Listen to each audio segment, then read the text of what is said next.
Petroleum मसनूआत की जो बढ़ती हुई कीमतें हैं उसकी क्या वजूहात हैं, ये उन्होंने अवाम को बताया।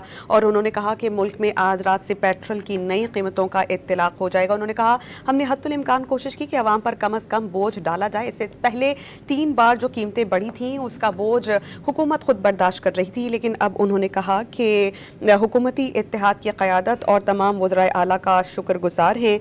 उन्होंने कहा कि खलीज की जंग के बायस आलमी मंडियों में तवानाई की कीमतों में बेपनाह इजाफा हुआ है। सिर्फ खित्ता नहीं बल्कि पूरी दुनिया इस आग की लपेट में है। उन्होंने कहा आज हुकूमत मुश्किल और जिम्मेदाराना फैसले लेने जा रही है। पिछले 2 साल में वज़ीर आज़म की क़यादत में मुआशी इस्तेहकाम आया है। पेट्रोल की कीमत, उन्होंने कहा कि नई पेट्रोल की कीमत जो है वो 458 रुपये 40 पैसे फ़ी लीटर है और डीज़ल की कीमत 520 रुपये 35 पैसे फ़ी लीटर मुकर्रर कर दी गई है। हुकूमत ने पेट्रोल और डीज़ल की कीमतें बढ़ाने का बाज़ाब्ता तौर पर ऐलान कर दिया है और नई कीमतों का इत्तलाक रात 12 बजे से शुरू हो जाएगा। उन्होंने कहा हमने किसान जो हैं उनको भी फैसिलिटेट करना है और कोशिश यही की थी हमने कि कम अज़ कम बोझ आवाम पर डाला जाए।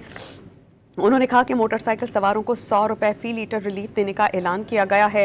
वफाकी वज़रा मोहम्मद औरंगज़ेब और अरी परवेज़ मलिक गुफ्तगू कर रहे थे जो उन्होंने अपनी मुलाहिज़ा की। उन्होंने कहा वफाकी हुकूमत की जानिब से सदर मुमलिका सूबाई वज़राए आला और इत्तेहादी जमात उनके मशकूर हैं जिन्होंने हमारा साथ दिया। उन्होंने कहा कि जो कीमतें हैं वो बढ़ने जा रही हैं।